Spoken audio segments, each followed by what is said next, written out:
Shalom alaikum Bishen Yeswa Hamasiah. Salam damai sejahtera di dalam kasih Tuhan Yesus Kristus. Haleluya, puji Tuhan. Pagi hari ini kita semua sukacita karena kita punya Tuhan Yesus. Amin. Haleluya. Mohon maaf kalau kemarin minggu saya nggak hadir karena Mbak Ayu melahirkan.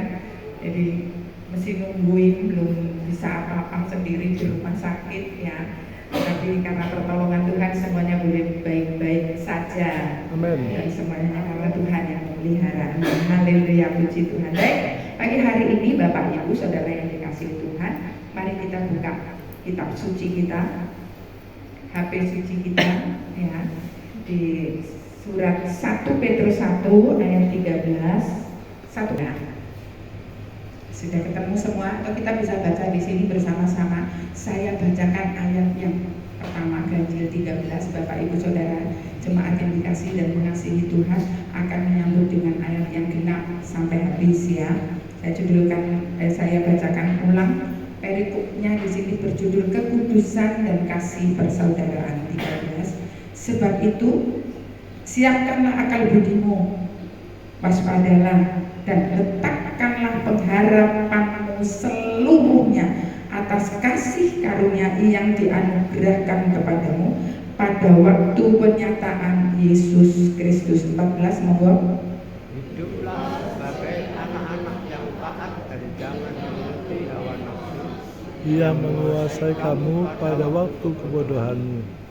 Tetapi hendaklah kamu menjadi kudus di dalam seluruh hidupmu, sama seperti Dia yang kudus yang telah memanggil kamu. 16. Sebab ada tertulis, kuduslah kamu, aku kudus. Dan jika kamu menyebutnya Bapa, yaitu Dia yang tanpa memandang muka menghakimi semua orang menurut perbuatannya, maka hendaklah kamu hidup dalam ketakutan selama kamu menumpang di dunia ini. 18.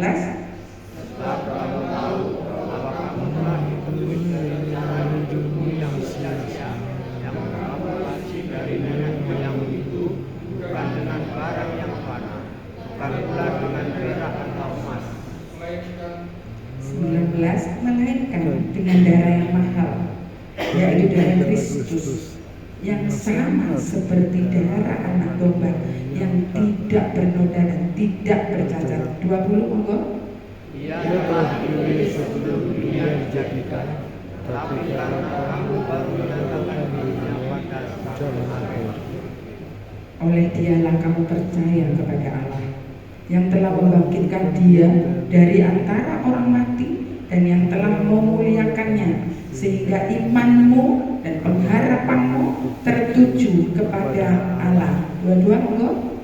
Karena kamu telah menyucikan dirimu oleh taatan kepada kebenaran, sehingga kamu dapat mengamalkan kasih persaudaraan yang tulus ikhlas. Kamu bersungguh-sungguh selalu mengasihi dengan segenap hatimu. Karena kami telah dilahirkan kembali, bukan dari benih yang fana, tetapi dari benih yang tidak fana, oleh firman Allah yang hidup dan yang kekal. 24.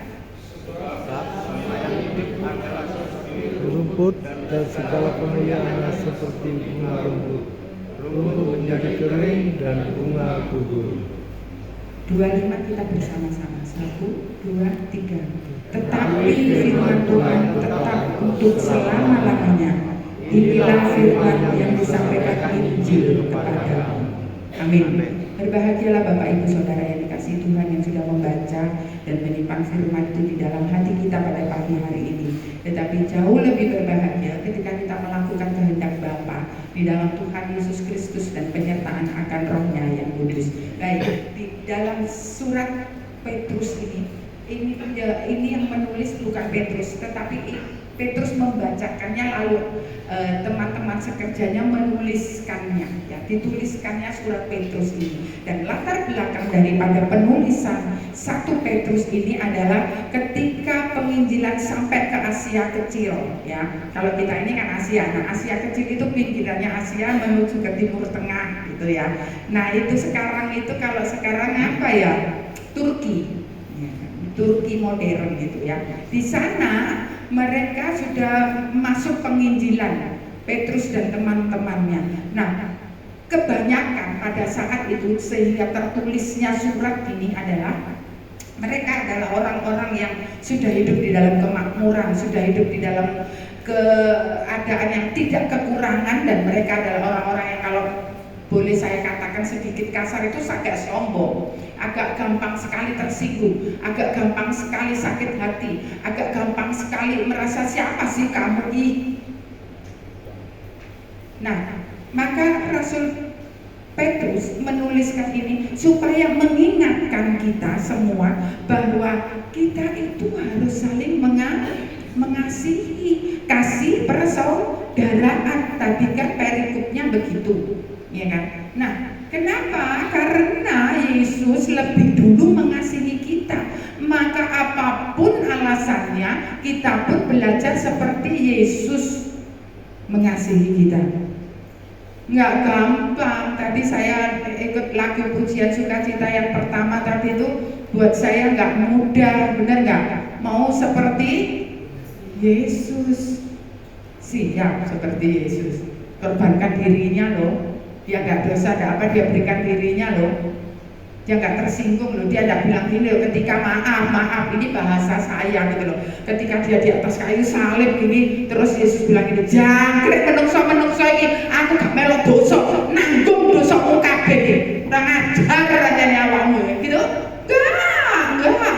Yesus katakan bahwa dia sangat mengasihi kita karena begitu besar kasih Allah hingga Tuhan Yesus diturunkan untuk menebus dosa kita. Andri, bisa nggak lagu sukacita yang pertama tadi ditayangkan? Ya, refnya itu. Seperti Yesus, bukan hal yang mudah. Seringkali kita itu merasa tersinggung. Ada orang ngomong dewidik, mau nangis tersinggung.